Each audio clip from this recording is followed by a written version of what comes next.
Yes, sir. I've just received confirmation. It's time for another Blabber Brain show. Today, our special guest is retired Secret Service agent Jeff James. I can also not confirm nor deny that I may be a man in black. That would explain these jokers behind me.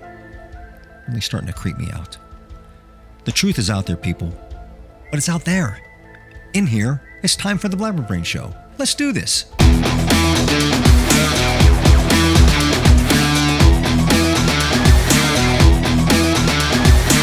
Blabber Brains.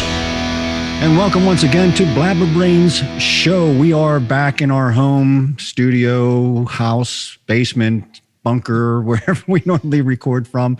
Sorry it's been a while. Our last show was via Florida. And we apologize once again for the quality of the video. But, hey, you got to make do with what you got. You're setting up, you want to have a show, you just got to do what you got to do. So anyways, Michael Kadrie here, the big M over there.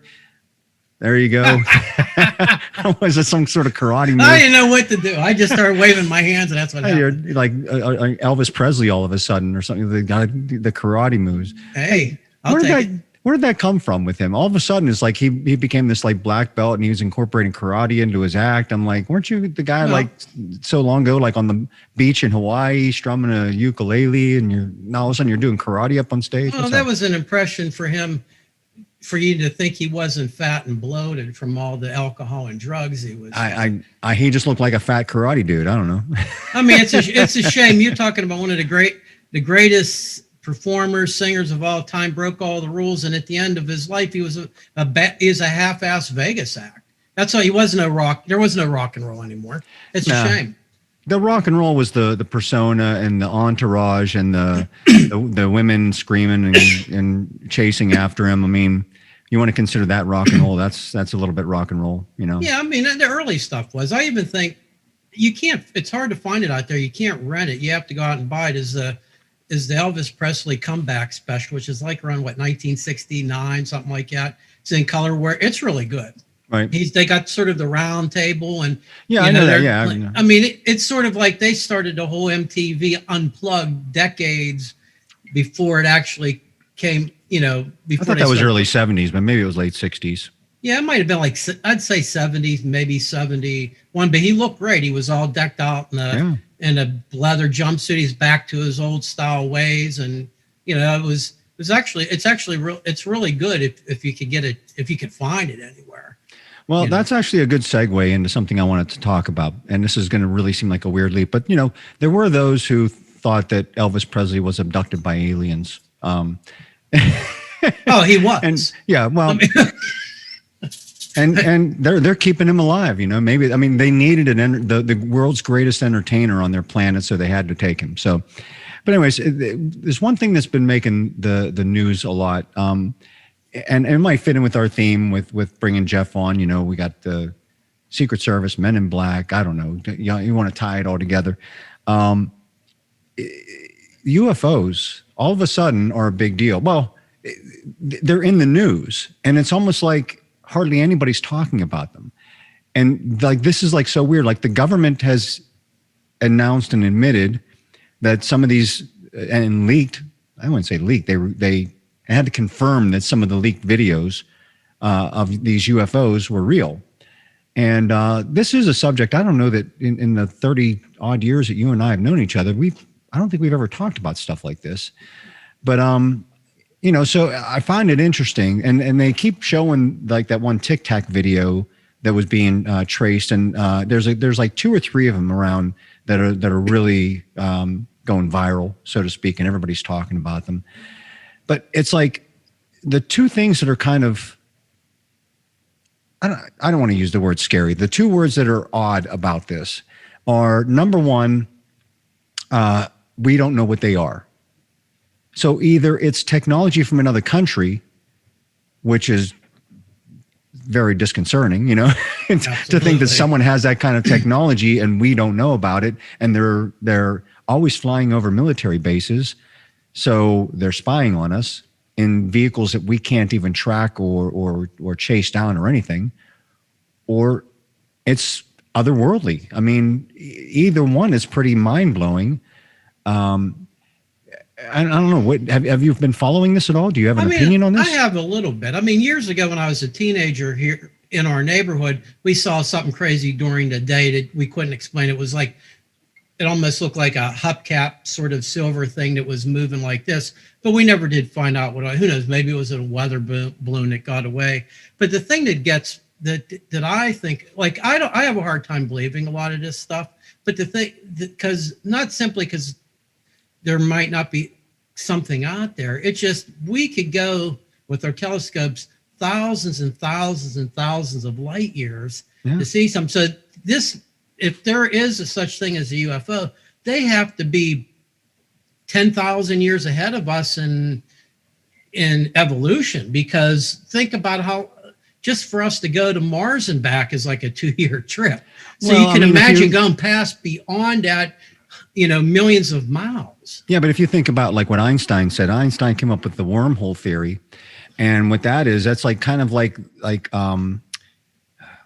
it's a realm of that folds in on itself. So traveling light years from one to another, one dimension to another, would be instantaneous.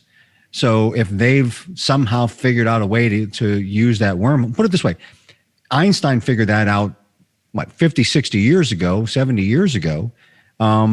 If these people figured that out thousands of years ago, they may be able to achieve doing that leap through a wormhole. Who knows?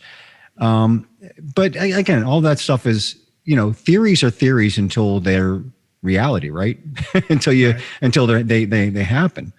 So I don't know. I do find it fascinating, and I would like answers, and maybe one day we'll have answers. I mean, I think because of smartphones and the iPhone and having the high powered cameras and video recorders on our phones nowadays has enabled us to see this stuff a lot more prevalent. So it almost seems like there's probably more, but there's probably no more than there was before. We're just now able to capture it, and there's a fascination for it over the last 20, 30, 40 years. And obviously you're going to have your fakes and your hoaxsters and stuff like that are out there. And I mean, me being, that's the one thing. If I ever find something, if I ever see something, which I have seen something before, and I actually record it, people are automatically going to think that I faked it, because I can do that stuff. I can fake something, but then again, there are ways to look at the data on your phone. If you took it raw with your phone and look at the data and look at the hard video that you took on your phone, and they can peel that apart and find out whether something was added to it or not. So I would willingly turn that over. But I'm not sure if you were living in Florida with me at the time where I had this sighting. I'm not sure if you remember this, but no, I don't actually. I was actually going home from work, and it was nighttime, and I was traveling on one of the main roads in Tampa. And all of a sudden, I see, it was fairly low. If I had to guess, I'd maybe say just a couple of miles in the sky. It looked pretty low. Probably on the same path that like airplanes fly. So I just thought it was an airplane. But it was these lights that were in a V shape. And so I pulled over to get a better look at this thing, because it was flying about the pace of an airplane. So that naturally thought it was an airplane.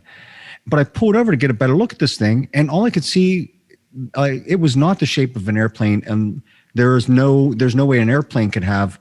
And plus, I could see it. I could see that there was no airplanes. It was low enough where I couldn't make out a shape of the craft, but all I could see was the lights. It was in a V shape, and I just remember I called at first I called my dad and Barb to tell them what happened, and so Barb suggested I call the police and see if anybody else had reported it. And sure enough, I called the Tampa police, and they got dozens of calls. Dozens of calls about this craft. Now, granted, yeah, you're near an airport, you're near an Air Force base. I didn't know what to make of it, but it definitely was not an airplane. And again, I could just assume that I'm crazy, but again, when you have dozens of other people reporting sightings of the same thing, there's something about it. So again, there's this whole belief that, is it our technology and we're just, keeping it from people. But, what would be the point of us having this technology, putting it out there so that other people can see it and then saying that we don't know about it? Like, I try to think about the benefit of that. Like, is it to keep our adversaries like on their heels of like, okay, well, if they don't know what this is and it's not ours, then I still don't know what the benefit of that is. You know what I mean? It makes for a cool conversation, but where politically or militarily does that make sense to make that up? So again, this is either someone else's technology or somebody rogue in the United States where the government doesn't know about it. I find that hard to believe. Or it's extraterrestrial, meaning from another planet, not necessarily, aliens or whatever. Well, I guess if it's from another planet, it's alien. But yeah, there's another way to put that. Anyways, I'm finding it fascinating that's in the mainstream discussions now. And all of a sudden, people are taking it seriously. Before, like, you talk about this stuff, you're a crackpot. Oh, this stuff that's nothing. Oh, it's all fake. Everyone, and all of a sudden, oh, well, yeah, there's something to this. I think this is just like, there's so much stuff that we don't know about. Think about, like, they say that more than 90% of our oceans are unexplored. And so once in a while, this weird creature washes up on shore, or someone catches something on a fishing line or something like that just nobody's ever seen before. And then people are astonished by it, which is, it is amazing. But if there is 90% of our oceans that have not explored, then there's got to be stuff down there that we just don't know about.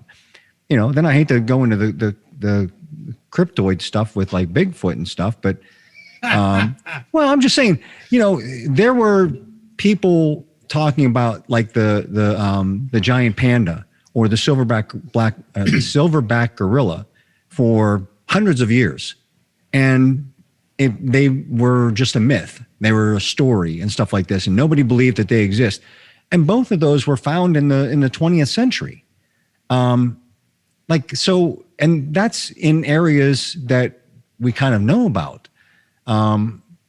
So again, I tell you what, you can watch a show like Finding Bigfoot, and it's just like, oh, these guys can't find their way out of the woods. You know what I mean? Let alone find Bigfoot, and they don't really seem like the well put together people. But I watched another series called Expedition Bigfoot, which are they're scientists more coming at it from a scientific, and some of the stuff that they've gathered and caught on film and stuff like this themselves while doing it is pretty remarkable stuff. Again, it's an unknown. I'm fascinated with the unknown. You can even say about dinosaurs, right? There's so much that people fill in the blanks with dinosaurs, right? They about how a dinosaur looked, let's say. We're just filling in the blanks of how that dinosaur looked based on what we have hypothesized about what type of, that it was a lizard type creature, whether it's a bird type creature or something like this. So we kind of hypothesize and fill in the blanks of what we think they look like, but we could be way off. I mean, maybe T-Rex was covered in feathers or fur or something like that, and we don't know.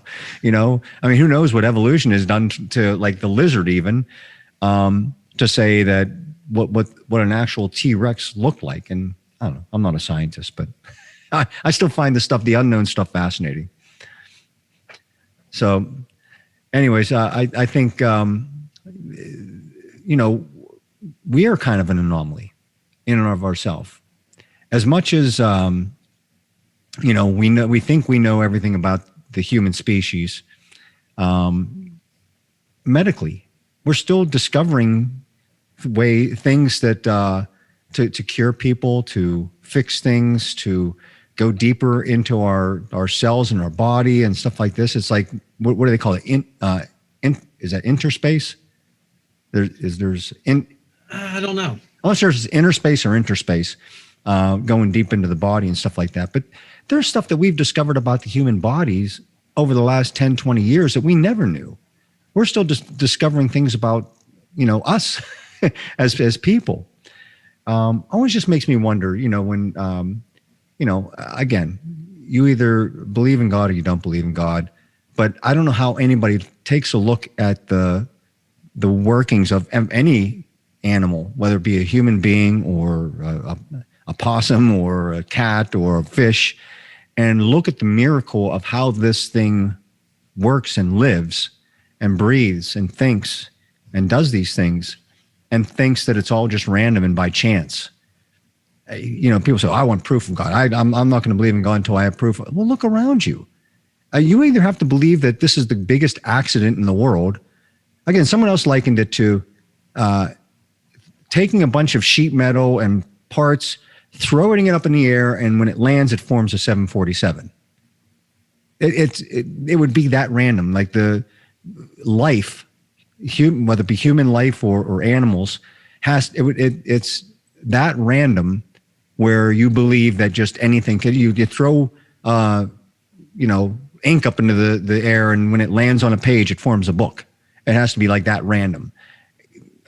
I don't know. There's more evidence to me that there is a God than there isn't a God, but there are just some people you're never going to convince. I think probably the bigger issue is the fact that there's a difference in how people may think we've evolved, and that's a completely different discussion. But why is it the only people that want to discuss that portion of it? It seems are Christians, because they say, why can't they go hand in hand? Why can't there be creation by an intelligent life that created things that evolved? Why can't they both work hand in hand? I think you're right about that, but I just think, well, I don't want to get into a big Bible discussion here by any means, but I mean, I'm one of those people that the stories are incredible, but I don't think a lot of them may have actually happened the way that they did. I mean, man put together, in my eyes, God already knows that the earth was round, but man put it in. If you go by that, people thought you went off the end of the earth. So there's that human element in the mix of things. And I think that's where a lot of people get caught up, and everybody's trying to spend too much time trying to figure it all out. I've done it myself, and I'm come up with nothing. I don't know. There's a couple things that have gone on in my life that make me think that.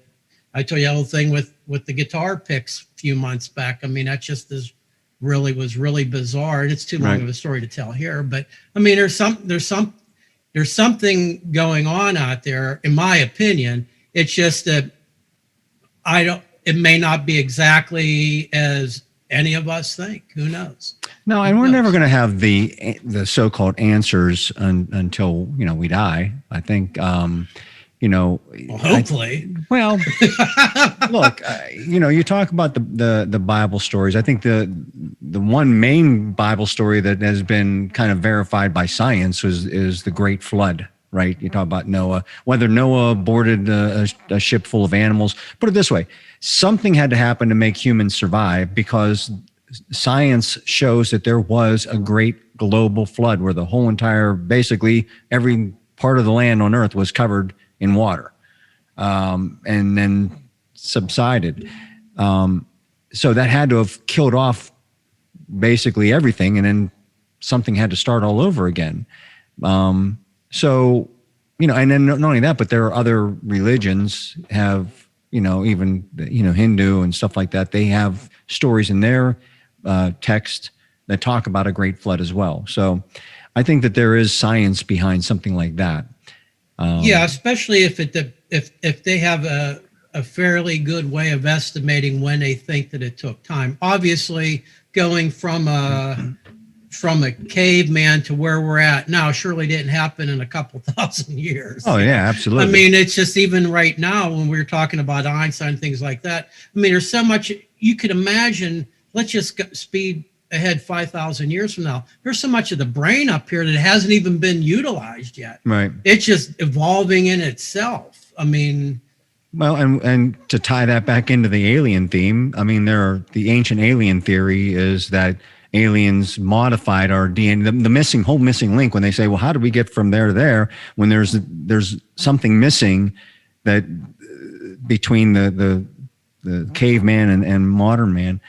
And their theory is that the aliens genetically modified our DNA to get us there. Now, whether I don't know what the, it's a nice theory and it's pretty cool to think, but I don't know that has any relevance in our history. Again, one day we'll find out what's true, what's not true. It's until then, like I said, it's part of the unknown. I mean, any of these aliens, I don't care. They could stop over. I'll hang out with them. Sometimes I'm just sitting on my porch in the warm weather on a Friday evening, having a drink or two and smoking a cigar. They're welcome. If there's any of them out there listening on there, they could come hang out with me this Friday. I really think that they may have a better idea of how to run our government than the current set of clowns that are in there right now. So maybe it would be beneficial if they just introduced themselves somewhere along the line. Look, they have to know that we now know that they're there. So why not just say, the jig is up. Just come down and introduce yourself. Let's find out if you're, benevolent or malevolent, to find out which one, so we know whether to destroy you or shake hands with you, one way or the other. I know the crazy thing when I was in an astronomy class, college, obviously how the computer system is set up with the dots and lines and all that stuff that we've sent. So for them to have that technology would have to be sort of the same design. And we have signals that have been traveling for years and years out there, hoping that somebody would collect that information and could actually cipher what it is and respond back. Well, we're getting radio waves back now, and they finally, I think I read somewhere where the scientists pinpointed like some nearby galaxy where these radio waves are coming from. It was literally, it was nothing random like space noise or something like that, which is out there. But they said that there's a pattern of radio waves and noise coming through that we're picking up and saying, look, this isn't random. This is somebody sending this signal, which is pretty wild. I mean, it kind of makes me think of Contact with Jodie Foster. Did you ever see that movie? I can't remember if I saw it or not. Yeah, she played this scientist, and basically she helped decipher this.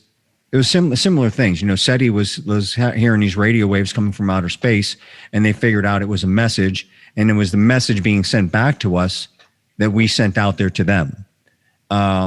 On Sputnik or whatever that was, no, it wasn't Sputnik. What was the one we sent all of our information on? Oh my gosh, I'm having a brain fart. I don't remember that. I'm sorry. I know about it, but if you guess it right, I might not even get it. Voyager.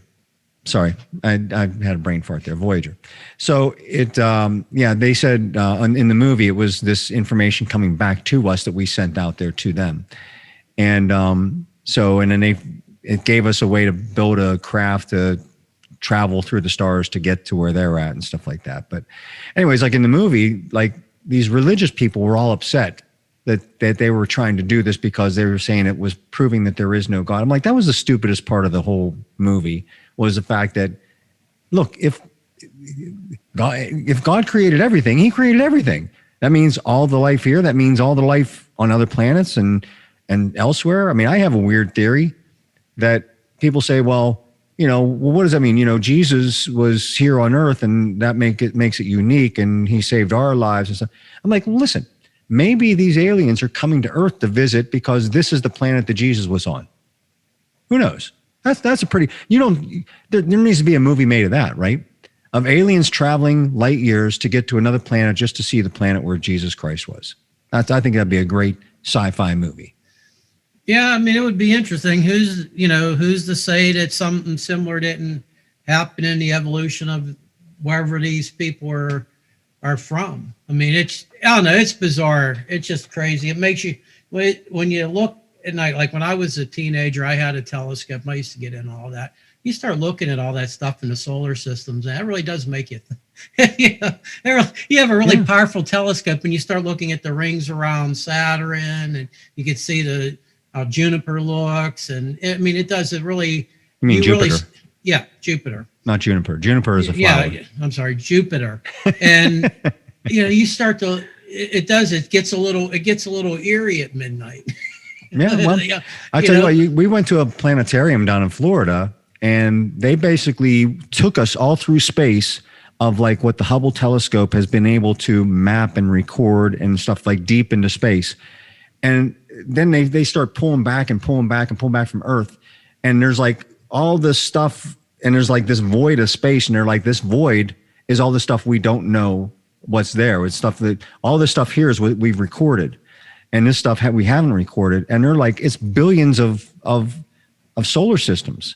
And I'm like, you know, that's the other thing. When people talk about the Big Bang Theory created the whole entire universe, but you know who coined the phrase Big Bang was a Catholic priest who was an astronomer.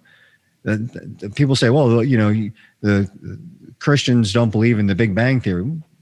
A Catholic came up with the term Big Bang Theory.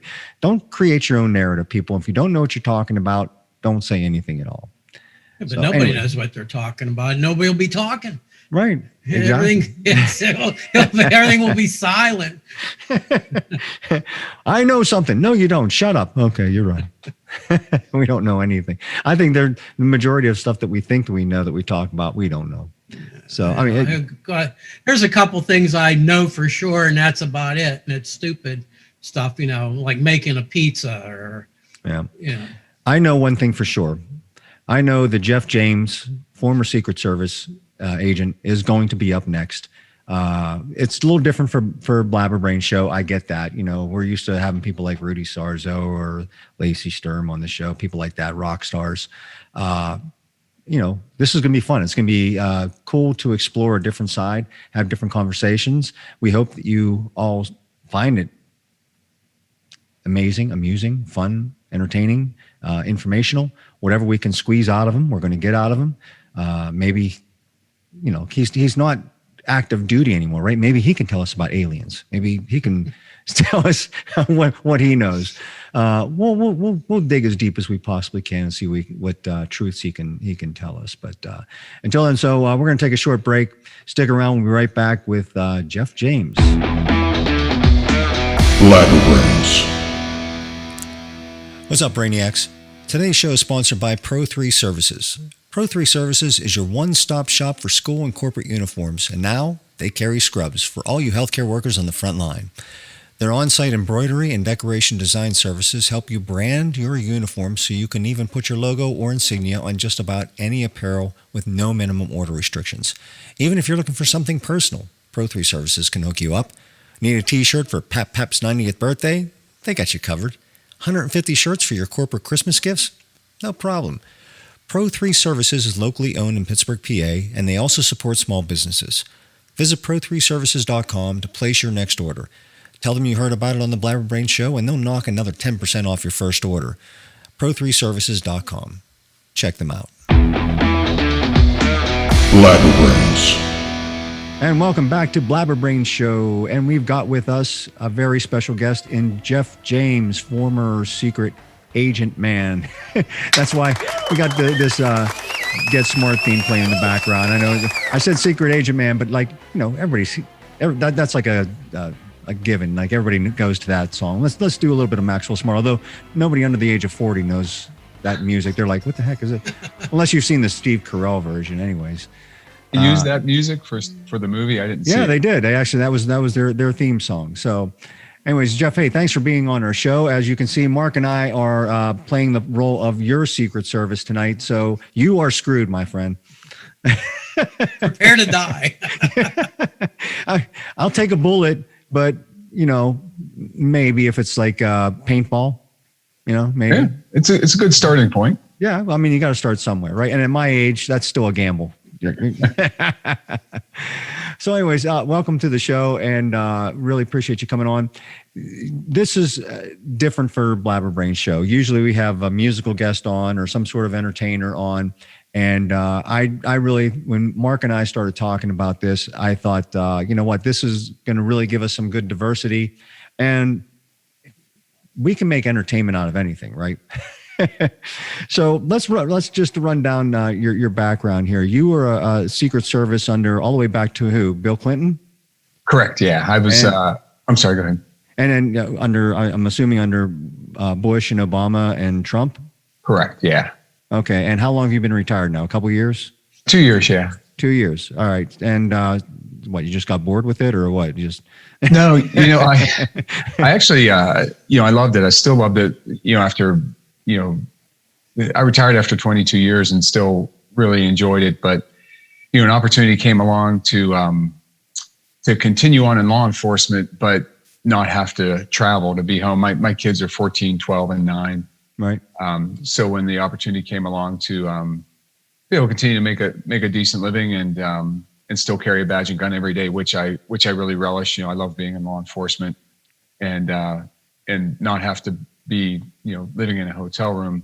It was a little bit too hard to pass up. So you are now the chief enforcer at Robert Morris. Is that correct? I run the police department down there. All right. So everybody better be on their best behavior there. I mean, you got your hands full when you're talking about college kids, right? I mean, that's, we have a really good population. Nothing, it's all the nonsense you'd expect from college kids, but it's right. it hasn't, in knock wood, hasn't been anything serious yet.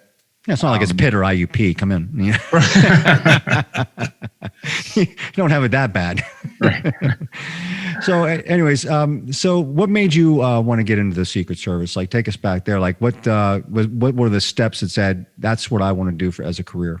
Yeah. So I got out of college and I was actually, my bachelor's degree is in education. So I was teaching high school English and like every decision a man makes, it's about a girl. Right. Right. So I was dating a gal whose cousin is now a retired agent, and I became acquainted with him, and he put the bug in my ear at the time. And he said, I know you've got an interest in law enforcement. Do you ever think about applying to the Secret Service? And I was like, no, they're never going to hire me. They're never going to hire me. And he's like, oh, come on. And I'm like, no, I don't have the right background. And I keep telling him no. And one day she goes, hey, why don't you try it? And of course I go, oh, okay.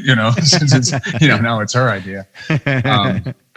And I applied and, I was fortunate to, it's about an 8-step process between written exams and physicals and interviews and panel interviews and a lie detector test and a background investigation and all that. And I was able to jump all the hurdles. And it took about 1.5 years. And then they called me and said, it was actually the funny story is it was the second day of school. It was the end of August in 1996.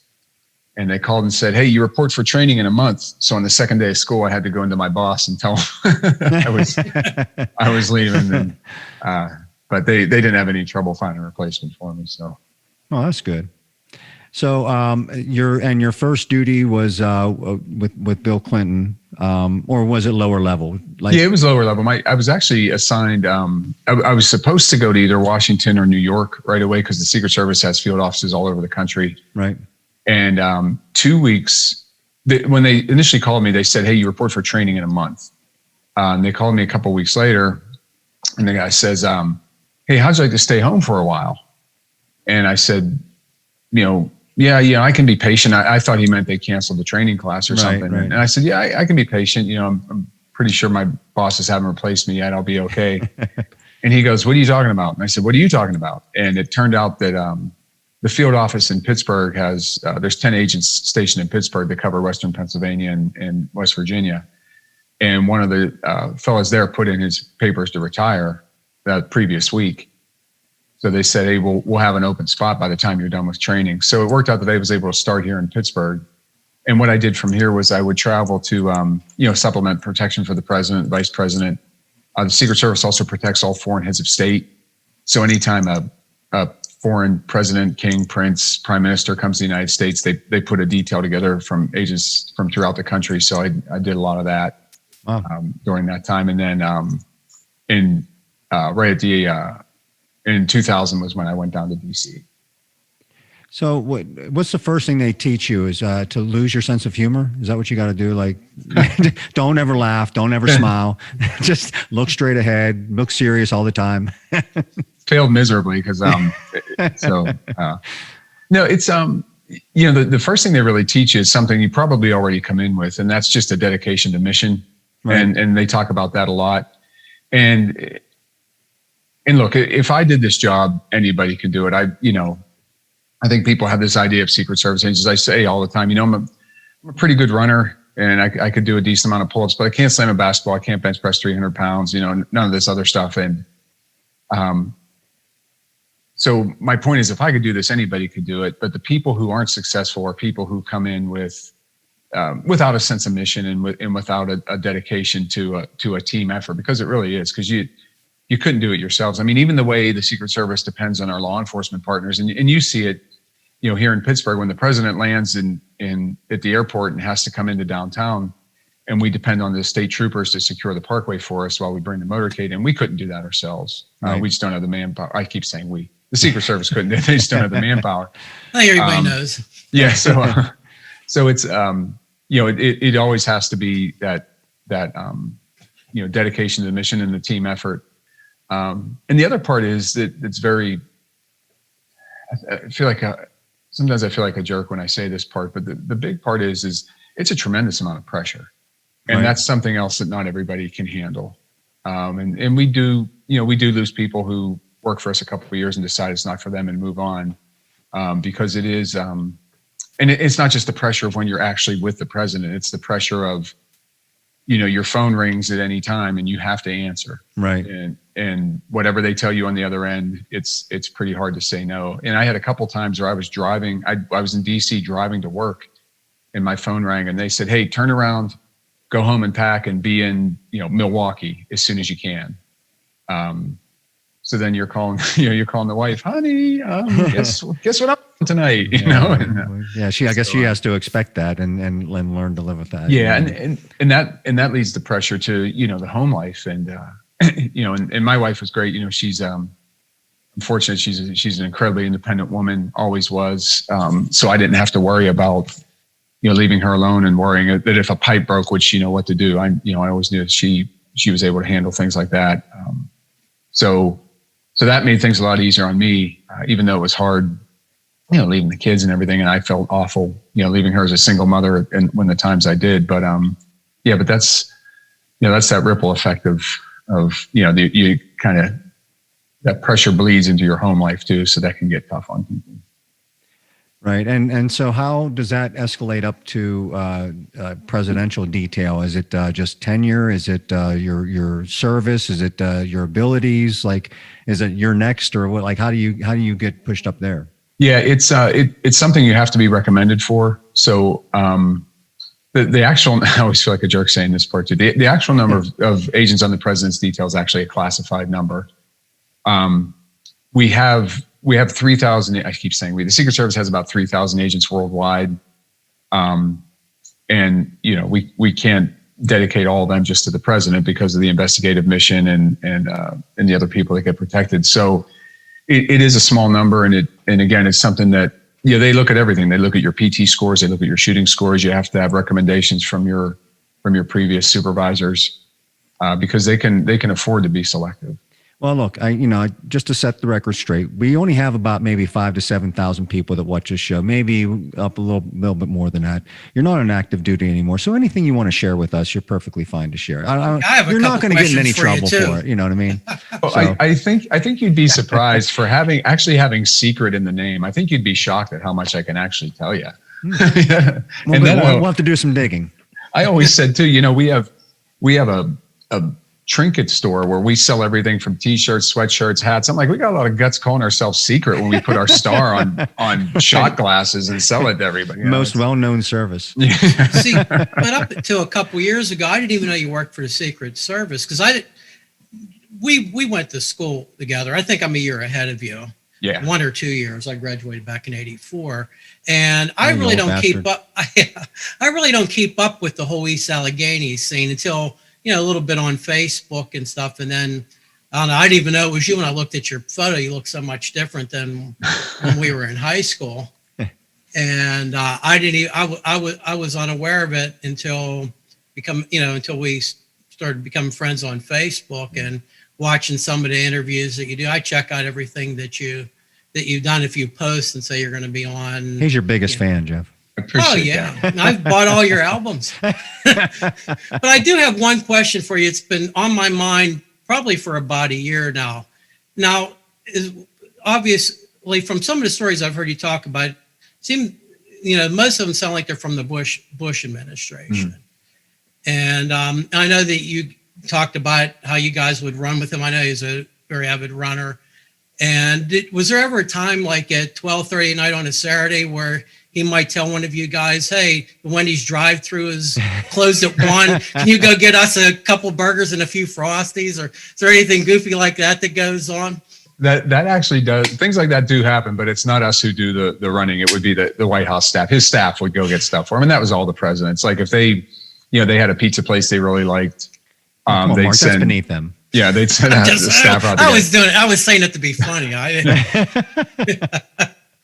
But the good part is the anonymity of sending someone who's kind of an unknown to get the stuff helps. Because if they know it's for the president, you might get a bad guy who decides, I'm going to put some funky stuff on this pizza and see what happens. In fact, everything that goes to the White House, like one of the investigations that happens here in Western Pennsylvania is what's the potato chip plant out by Altoona? Is it Snyder? Snyder. Yeah. Well, they were in past administrations supplying potato chips to the White House. So we would periodically go out there and we do what are called supply house canvases, where we go and we interview people and we try to figure out if there's anyone who might have a grudge against the president, since they know part of their supplies going to the White House. And we ensure that nothing that's made for the White House is segregated, that, hey, you're making a box of chips and you don't know where it goes. It could go to Giant Eagle or it could go to the White House. Because there really is the opportunity there for someone to, to do something to the supply. So now, what I'm assuming that they have, and I'm sure you can talk about this. They have your basic Secret Service, like Mark and I, where we're dressed like this, and you can tell we're Secret Service. And then you have your plainclothes people, like they're just blending in with everybody. You don't know who's who, right?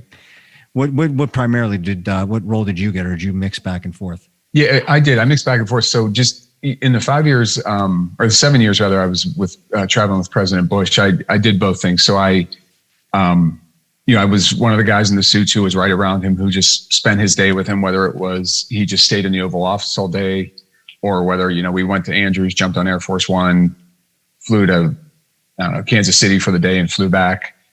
And then I did some time we call it our Connor Surveillance Unit. And those were the folks who just dress in plain clothes and blend in with the crowd. And we look for the precursors to an attack, look for anything untoward in the crowd. And then I actually did about 9 months where in our air security unit. So we'd go out wherever the president or vice president goes, we set up a secure airspace around there. So we'd coordinate with air traffic control to put the notice out about you can't fly through this airspace. And then we'd coordinate with the military to have assets in place for us if someone would traverse the airspace to go intercept it. And so it was what was nice about it was in that time frame. Well, it's good and bad. It's good because you're kind of always doing something new, so nothing gets stale. But the bad part is every time you move, you're the new guy somewhere. So hey, you're working midnights. Oh, great. So I'm sure you probably knew some of the people that were on duty with Cheney when he had his hunting accident. Were they just like cracking up about that, or was there anybody like this is serious, or were people just like dying of laughter? I think it took some distance from it. What's the old saying? Comedy is tragedy plus time. Right. It really took some time before people were laughing about it. Okay. Because it was. Those moments, and we're fortunate that, we all have emergency medicine training, and the president and vice president always have a doctor, with them. But actually now it's 3 layers. There's always a doctor, a physician's assistant, and a nurse with the president and vice president. So it, there's going to be, there was the ability to respond immediately when that gentleman was shot. But yeah, it took a while before anybody was laughing. Okay. How about, did you serve with Dan Bongino at all? I did. Yeah. And Dan and I still keep in touch. In fact, I'll tell a story. Dan saved my bacon one day. President Bush was going to Walter Reed Hospital to visit some of the wounded troops that came home from Afghanistan and Iraq. And I was tasked with setting up the security. So I was out there, about 4 or 5 days ahead each day, getting everything ready and get the itinerary together. And one of the things we do whenever the president goes somewhere, whatever facility we want to go to, if we can't pull underground or pull into a garage where it would be out of sight when he gets out of the limousine, we'll build these giant, have a tent maker come in and build these giant tents, and we can pull the limousine into it. And Dan was driving the limousine that day. And part of his responsibility is he comes out and runs the routes early to make sure like no construction popped up overnight or anything like that. Right. So he comes trotting into Walter Reed and he grabs me. He goes, "Hey, Jeff, they got your tent up outside." And I'm like, "Oh, okay, great." And he goes, "Yeah, brother, it's too low." And I'm like, "What?" And we go out and look at it, and they didn't extend the poles high enough. And so he and I just went around and extended them. It was an easy fix. But had they tried to pull the limousine in there and had to stop because it wouldn't have fit, that could have been the next week they could have said, "Oh, hey, we got your orders. We're reassigning you to Jersey City or Anchorage, Alaska, or something like that." So yeah, not pleasant. Yeah, so I still occasionally thank him for that one. So that's good. That's a good story.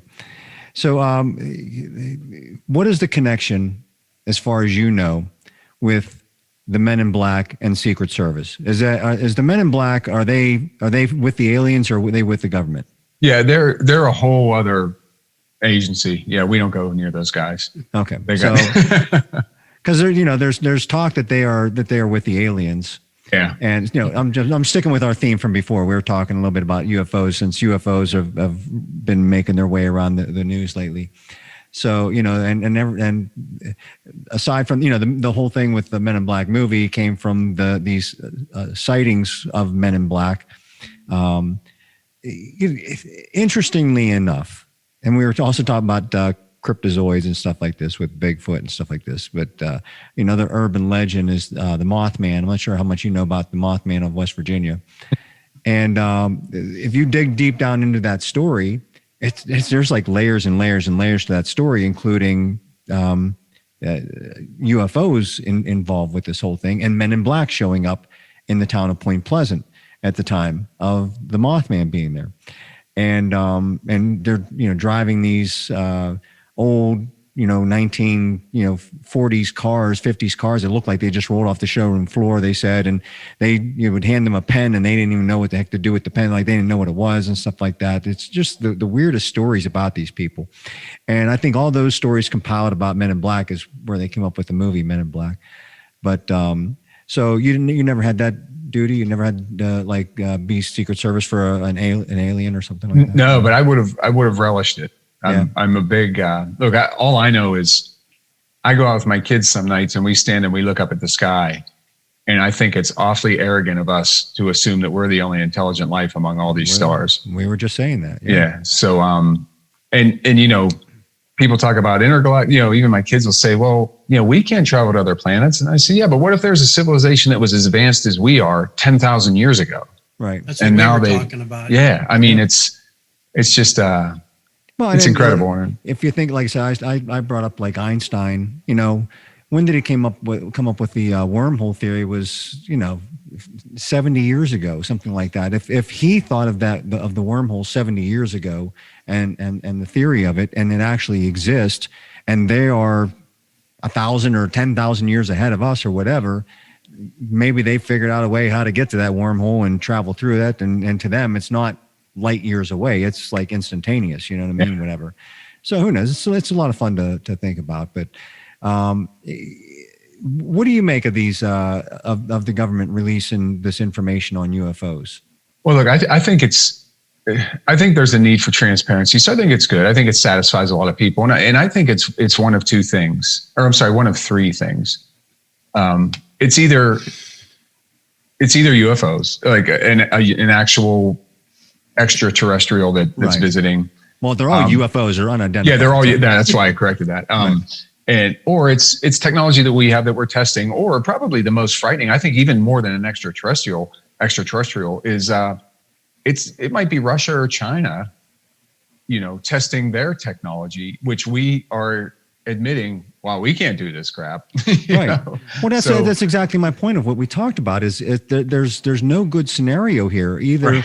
But I thought about the scenario of that it's our technology and we're just pretending that we don't know that it's ours, whatever. But what is the benefit for that? There's no benefit to saying we're going to show everybody this technology that it's out there and just claim that we don't know what it is. That might be a good conversation to say our adversaries say, well, if it's not theirs and it's not ours, then whose is it? I mean, keep them guessing on things, but it still serves no purpose militarily or strategically or politically. I don't think it's ours unless it's a secret, program that was put together that the government doesn't know about it. And I don't believe that that's the case. So I'm with you. This is either foreign technology to the United States that someone's figured out how to do this stuff and they're messing with us, because these things keep showing up over our military bases, or it's extraterrestrial. Either way, it's not good. Right. Well, especially, I will tell you though, the one thing I will say about, some people say, if it is ours, why are we, just like you said, why are we releasing it so the Chinese and the Russians know? Look, they know what we know already, and we know everything they know. The spy mechanism for all three of those countries, and even some smaller countries like Israel, it's just so adept. And I lived in Washington D.C. for almost 20 years, and it was always approximated there was about 10,000 spies living in Washington D.C. And it's probably about it's always guessed it's the same number in Moscow as well. But we'd have, and I would tell these young agents that came on, you're going to be posted outside. Like the president goes to the State Department, and we would have exterior posts around the State Department when he was there. And I'd tell him, you're going to have 15 people come up to you and say, "Hey man, what's going on? Oh, is the president here? Oh, that's pretty cool." And 14 of them are going to be, somebody who's new to DC, or they're going to be curious tourists. But that 15th person is going to be a spy who's going to be looking to create an asset out of you. Right. Yep. So, I just told him, give everybody the same answer. There's no need to lie. I always got a kick out of the guys who say, "Oh, I can't tell you what's going on." You know what? There's freaking limos and SUVs. You can see what's going on. Yeah. I mean, the president's here. He's visiting some of the employees at the State Department. He's making a little speech. Oh, okay, great. And they go on their way. Well, I said, tell people, but don't tell anybody anything more. And if people press you, that's when you just say, oh, excuse me, I gotta, and then you walk away. It solves the problem. So do you actually think that there is information about alien technology or aliens or anything like that with these crafts that the president doesn't know about? Or do you think that there's something being kept even from the president because for whatever reason? I think in every, look, I think we know the stuff. Somewhere in some annals of our government, somebody knows everything. There's too much. Even though they say they dismantled Project Blue Book, I mean, the stuff still goes on. It's just under a different name now. Right. So what was ATIP was the most recent one. Yeah, right. So but I always think that people, and especially the people that surround the president, are very careful to make sure about more than a handful of things that he has plausible deniability. Right. Whether it's a military operation, or whether it's UFOs, or whether it's new technology that DARPA is creating. They're going to make sure that he can say, "Hey, I had no idea." Now the chief of staff might know actually more than the president knows, right? Because they're the one who's saying, "All right, it stops with me. He's not going to learn about this." Well, because there have been presidents like Reagan and like Clinton who kind of went into the job kind of wanting to know this stuff, and they came out not knowing anything about it. And like speaking of Dan Bongino, I think he just recently asked Trump. He asked about UFOs, and Trump said, "Look," he says, I hear things, I want to believe, but I'm the kind of person that I have to see it, and I haven't seen it." Yeah. So is he lying? Is he just covering up, or are they really just not sharing that with him? Yeah, and it could be any of the three. I believe if the president stomped his foot and said, "This is going to happen," then it would happen. If he was going to say, "Take me to Hangar 18 or whatever they want to call that, I want to see it," he would get to go to Hangar 18 and see it. Yeah. That makes you think of the movie Independence Day, where Bill Pullman as the president, he had no clue about Area 51. Well, right. he knew about the base, but he didn't know that there was aliens being stored down there. So it's like they're like, "No, we couldn't tell you," type of thing. That's probably closer to the truth. You know what I mean? And even though it was a movie. So, anyways, how about since you can share some stuff with us, and you served under Obama as well, and Biden as VP. How much did Hunter Biden abuse his privilege as the son of the VP? I only saw that. I actually only laid eyes on Hunter Biden about 3 or 4 times and never really interacted with him. Because there's stuff coming out in the media now about he was using transportation, airplanes, cars, stuff like this, to do his own private business, and stuff is just coming out now. And I'm thinking to myself, well, does Secret Service attach himself to the president, vice president's family? I would think so. So would he have Secret Service with him when he's doing these things? He would, yeah. So the bottom line comes down to this: when you're on someone's details, so whether, and I'll just look at, I spent time with President Trump's children, even his, some of his grandchildren, I spent time protecting. When they go to a building in the middle of Manhattan, or they go to an embassy and they go into a room, we're outside the room. We never really hear a lot of times what they're talking about. Now, if it's the president, someone's always in the room. Somebody always has to have eyes on the president. Somebody always has to have eyes on the vice president. But someone like a kid, he can go into a business meeting in a boardroom and we're not going to hear what they're talking about. So, all we would really know is, hey, he went to a meeting in this, at the, I don't know,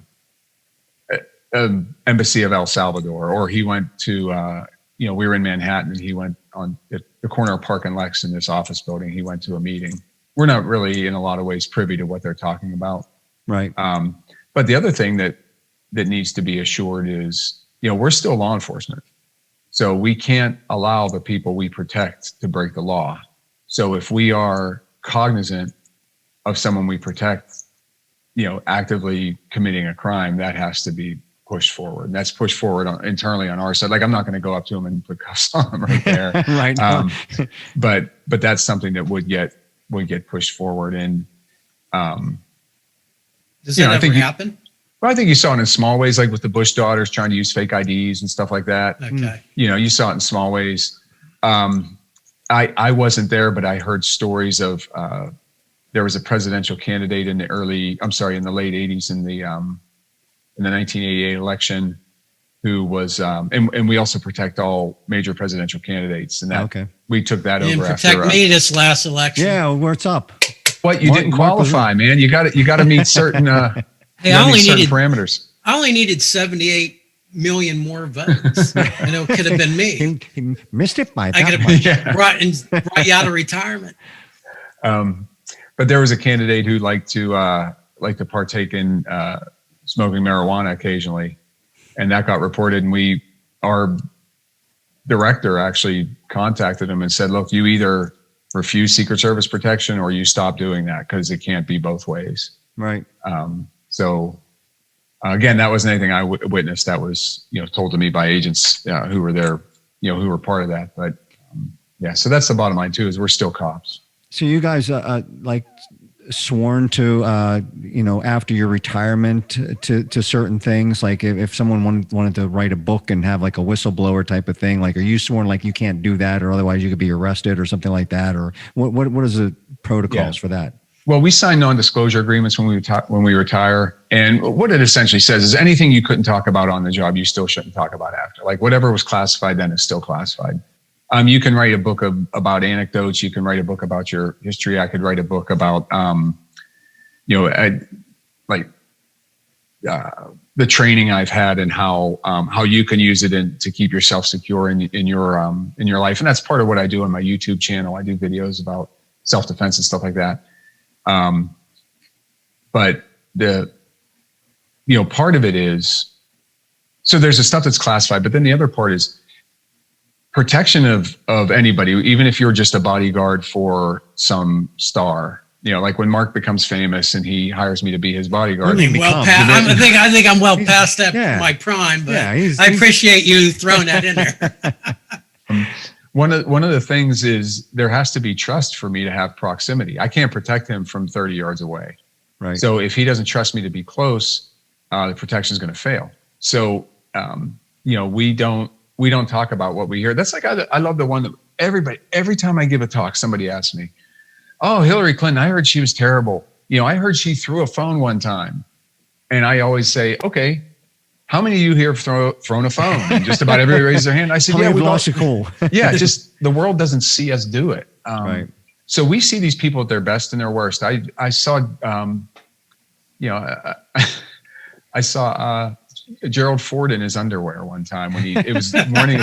He opened his hotel room door to get the newspaper, and he was there in his boxers. But that's we need to have that. They need to have that implicit trust in us to make sure that we can protect them properly. So we see first them thing at to their best and worst. say that is like, how's it hanging? Yeah, There, Mr. President. but I was like, the pageantry. Anyways, well, how about like, I mean, do you have stuff like just some funny or interesting stories that you would be able to compile to make your own book or anything? Yeah, I thought about it. I'm just, and I think I expressed this to Mark. I'm, just a little bit lazy about actually sitting down and getting it all typed out. Well, thanks for doing our show. I mean, like, no, this is. I'd rather talk right than write.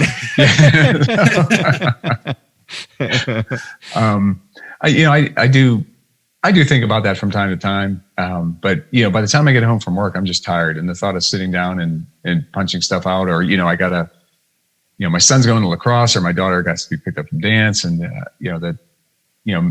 I started to think maybe if I just took an hour, I get up early on the weekends, maybe if I just took an hour Saturday and an hour Sunday and just started it going, before everybody's awake, maybe it would lead to something. But yeah, I think about it from time to time. What's the strangest or funniest memory of being a Secret Service agent? I mean, is there something that just stands out like this? Nothing will ever top this. Like, is there something that stands out for you? And this is just a small one, but it's kind of the way things become surreal. So the second floor and the third floor of the White House are the private residence for the first family. And like when they're in there sleeping on midnights, we post outside of the doors on the second floor so we could get in quickly, or if they'd hit a panic button, or if we need to evacuate or something. But we really don't go in there unless we're called in, or unless we'd have to go in for an emergency. So the President Bush goes up to the third floor. There's a gym, and he's in there working out, and I'm just like outside the door. And all of a sudden, his head pops around the corner, and he goes, "Jeff." And I said, "Yes, sir." And he goes, "Get in here and give me a spot." Hey, I wasn't giving him any, I'm like, come on, push it back to me, Come on. You got another one. But, but it's one of those moments you walk away and you're like, holy crap, I just spotted the president. Another funny, the other funny story I tell about President Bush is his ranch in Texas was a working ranch, 2,000 acres. It was, right. It was a beautiful part of the world. And it was weird because part of his ranch looked like the moon. It was all rocky and dry, but then you went down over this hillside and it was all lush and green, and it was really cool. And since it was a working ranch, he'd go out and cut and burn, and there was a big pile of rotted wood in this one area where he was burning.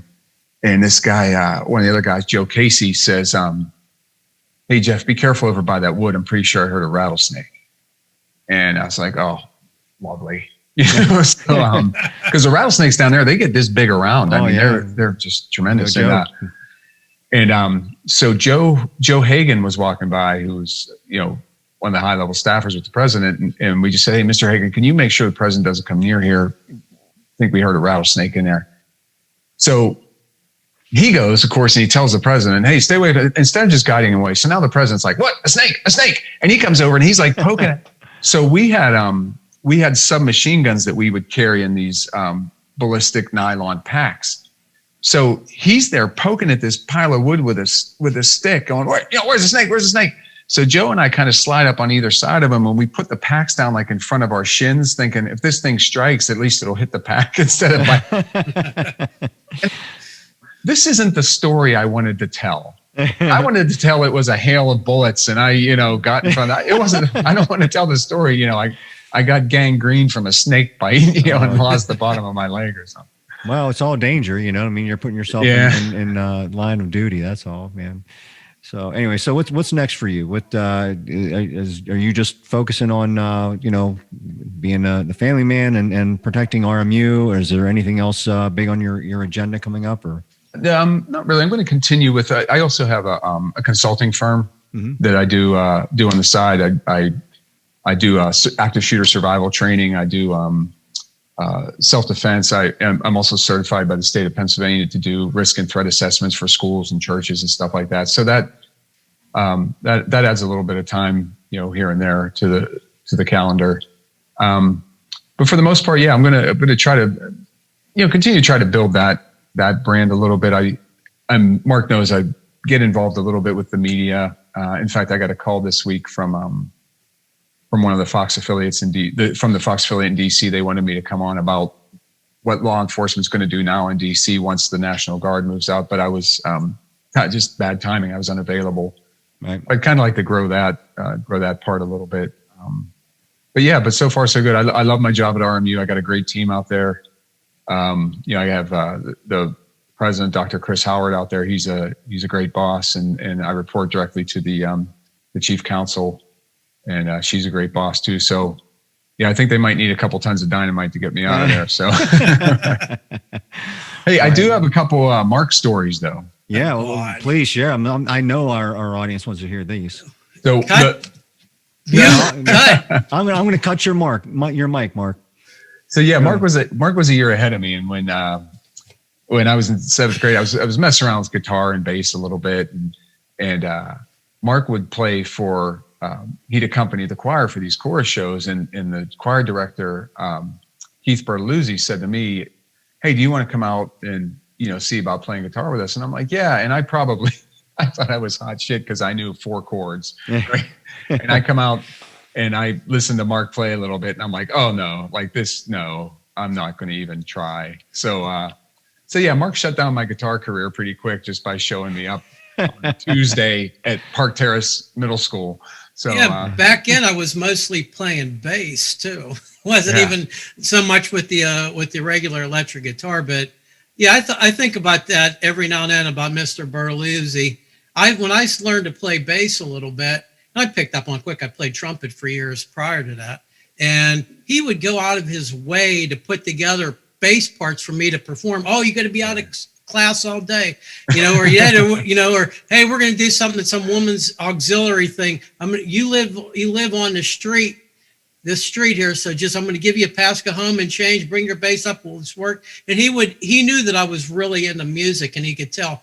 And most of the kids did not like him at all as a music teacher, but he was really cool with me because he knew I was into it, and he would incorporate me into anything they had going on with the chorus to be able to, play an instrument, bass or guitar or even trumpet. I remember him giving it to me one time because he was helping me with guitar, and I didn't practice for a couple of weeks, and I came in for a lesson, and I never saw him lose his temper. But he's like, "Your fingers are soft." He goes, "I can tell you're not practicing." And I'm like, "Okay, stop yelling." But then the other Mark thing is I hear the singing he does now, and if you would have heard him sing in high school, you would have never dreamed. You would have been like, "Okay, just play your guitar. Don't worry about it." But he's turned into quite a vocalist there. So we're kind of fond of the Big M. He's made a name for himself there, and 53 albums sold worldwide. Well, he's the king of James Street. I know there's people disputing it, saying it's only in the mid 40s, but I'm telling you, it's 53. Well, you won't get any argument out of me for that one. I'll tell you what. All right, Jeff. Well, hey, listen, this has been a blast. Yeah, I'm sorry. We do have to go. Okay, so, nicely played again. We really appreciate you coming on. This was a lot of fun to talk about this stuff. Hope it wasn't too boring for you. No. Hey, the pleasure is humbled and flattered that you asked. And, I wish both of you a lot of success. This is, I got to go listen to some back issues and catch up so we could have more to talk about. Yeah, we still need to get together to have a couple beers. Now things are starting to settle down a little bit. Yeah, for sure. Well, yep. That's a subject for another time. Things are opening back up, and we're going to open up a whole other can of worms if we start talking about that again. So anyways, thanks again, everybody, for tuning in once again. And for the Big M, this is Michael Kadrie. Thanks to Jeff James, our guest. And we will catch you guys next time. See you. Pleasure. Thank you.